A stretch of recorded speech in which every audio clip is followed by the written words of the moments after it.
It seems that the final demise of the post office could be imminent after more than a decade of financial woes.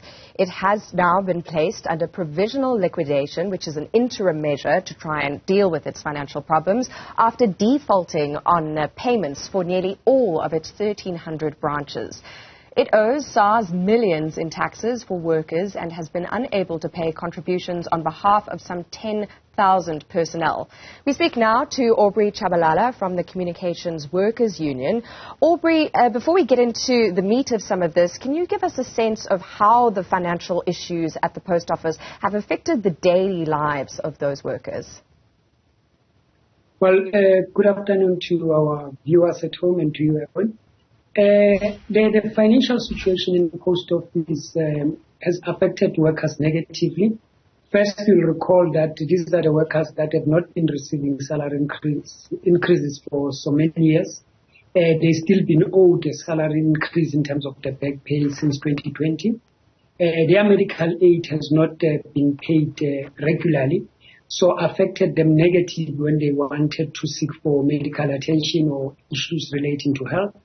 Their pension fund, many of them, we have discovered now that post office have basically committed a fraud, if you may call it, where they did not pay the pension fund of these workers.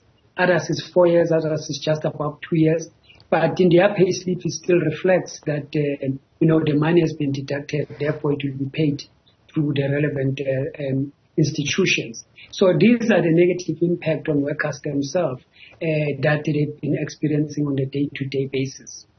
Thank you, Mr. Tshabalala. I mean, you're talking about medical aid. That doesn't only affect those 10,000 or so workers. Of course, it affects their dependents as well. So it has a broader impact on families and the social fabric of those workers' communities.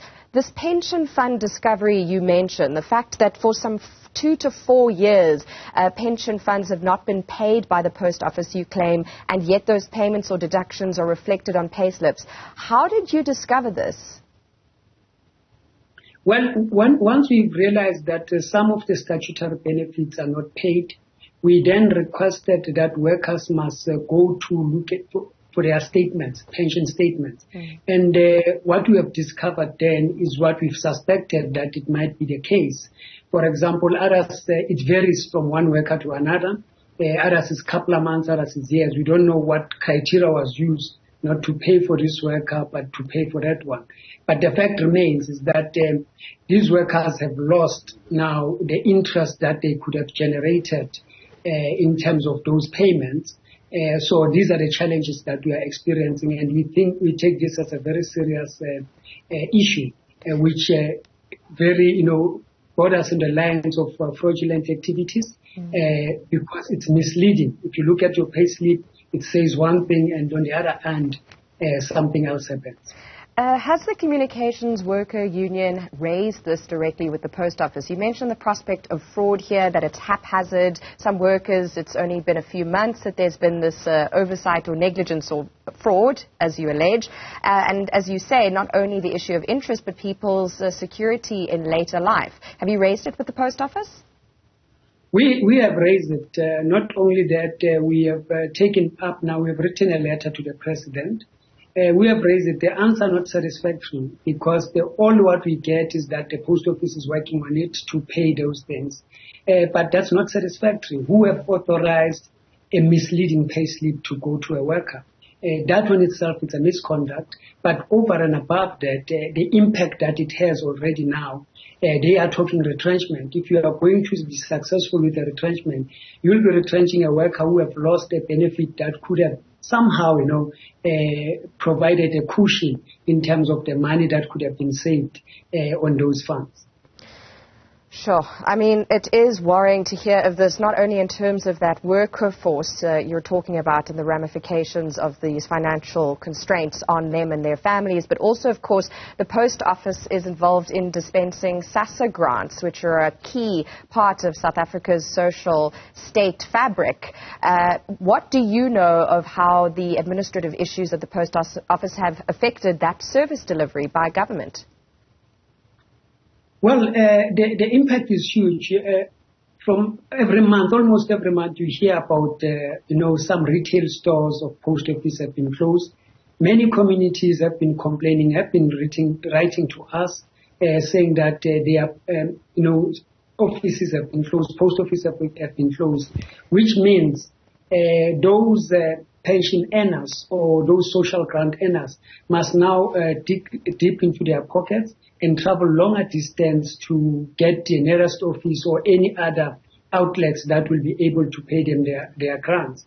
And as you know, they will then be exposed to crime, to those people who normally mark them. So this is a serious concern because the poor of the poor here at the receiving end in terms of suffering from time to time when post office is not doing its what it's supposed to do. Its primary function and its own mandate in terms of the universal access applications. And if we look at the figures here, we're talking large sums of money. I mean, debts for the post office in the region of 4.4 billion rand, a bailout earlier this year for some 2.4 billion rand. As the union, do you support it now being placed under provisional liquidation? No, not at all. And we think that creditors themselves have found a way of getting their money back. From time to time, now it's been happening this over 9 months or so. From time to time, each and every creditor comes with the provisional liquidation and then finally got paid, which is similar the case in this instance. So we ask a question, this is not sustainable. Up until when will this been going on? So you obviously need to implement a turnaround strategy that will revive the post office business model, but you need a financial injection. So prior to that, we have made a call that there should be a clear audited finances of post office so that as and when you make any financial injection, it gets a direction where it should be going to.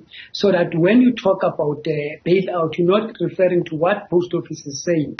They are saying that they want to pay the debts that they have. It's about 11 billion rand.